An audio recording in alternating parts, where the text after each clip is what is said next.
പറ്റിയില്ല ഒരു അടിപൊളി ചോദ്യം നോക്കാം നമുക്ക്. ദാ 2 റെസിസ്റ്റേഴ്സുകൾ ഇതുപോലെ സമാന്തര രീതിയിൽ കണക്ട് ചെയ്തിട്ടുണ്ട്, പാരലൽ രീതിയിൽ കണക്ട് ചെയ്തിട്ടുണ്ട്. ഇവിടെയുള്ള എഫക്റ്റീവ് റെസിസ്റ്റൻസ്, ടോട്ടൽ റെസിസ്റ്റൻസ് കണ്ടുപിടിക്കാനാണ് പറഞ്ഞിരിക്കുന്നത്. വളരെ സിമ്പിൾ ആണല്ലോ, 2 പേരല്ലേ ഉള്ളൂ.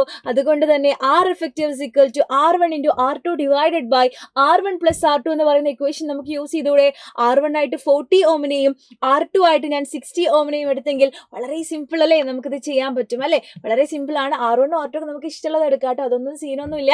ഓക്കെ, ഇനി നമ്മളോട് ചോദിക്കുന്ന മറ്റൊരു ക്വസ്റ്റ്യൻ ആണ്, ഏതെങ്കിലും ഒരു റെസിസ്റ്റർ പറയും ഇതിലെ, എന്നിട്ട് അതിലൂടെയുള്ള കറണ്ടിനെ കണ്ടുപിടിക്കാൻ പറയും. പക്ഷെ നമുക്കതൊക്കെ വളരെ സിമ്പിൾ ആണ്, കാരണം നമുക്ക് ഓംസ് ലോ അറിയാം, ഓംസ് ലോന്റെ ഇക്വേഷനും അറിയാം. ഐ ഒരു വെജിറ്റേറിയൻ ആണ്. അങ്ങനെയാണെങ്കിൽ ഇവിടെ ക്വസ്റ്റ്യൻ ചോദിച്ചിരിക്കുകയാണ്, 40 ഓം റെസിസ്റ്ററിലൂടെ പോകുന്ന കറണ്ട് കണ്ടുപിടിക്കാൻ. ഐ ഇസ് ഈക്വൽ ടു എന്താണെടാ, വി ബൈ ആർ അല്ലേ. വി ഇത് അവിടെ തന്നിരിക്കുന്നു 20 വോൾട്ട് എന്ന്. ആർ എന്താണ് പറഞ്ഞിരിക്കുന്നത്, 40 ഓമിലൂടെയുള്ള. സോ ഞാൻ ആറിന്റെ പകരം 40 എടുക്കുന്നു. സോ 20/40 ചെയ്ത് നമുക്ക് എത്ര കിട്ടും, 1/2, അതായത് 0.5 ആംപിയർ. സിമ്പിൾ ആയിട്ട് നമുക്ക് ആൻസർ കിട്ടിയില്ലേ. അങ്ങനെയാണെങ്കിൽ ഇതിന്റെ ആൻസർ താഴെ കമന്റ് ചെയ്യൂ കേട്ടോ.